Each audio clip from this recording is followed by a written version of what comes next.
দুনিয়াতে যত অদ্ভুত অদ্ভুত প্রশ্ন সব আপনি মুসা আলাইহিস সালামের মাথা থেকে পাবেন। বিভিন্ন বিষয়ে আল্লাহরে প্রশ্ন করতেন। সাইয়েদনা মুসা আলাইহিস সালাম আল্লাহরে বললেন, আল্লাহ আপনি আমার এমন একটা জিকির শিখাইয়া দেন যে জিকিরটার শব্দ আপনি আর আমি ছাড়া কেউ জানবে না। দিনে রাতে সব সময় এই জিকির আমি করব, আপনারে ডাকবো, কিন্তু শর্ত হলো এই জিকিরটা জানবে শুধু আপনি আর জানবো শুধু আমি। আল্লাহ বললেন, মুসা পড়ো লা ইলাহা ইল্লাল্লাহ। মুসা আলাইহিস সালাম কয়, মাবুদ এটা তো জাতীয় জিকির, সবাই জানে। আমি তো চাইছি এক্সেলেন্ট একটা জিকির, কারো কাছে নাই, শুধু আমি জানবো আর আমি পড়বো।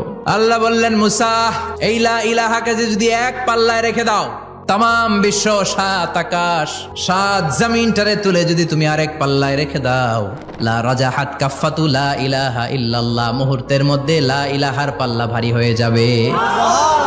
ও মুসা, তুমি যতই এক্সক্লুসিভ জিকির চাও, লা ইলাহার চেয়ে দামি জিকির আমার কাছে নাই।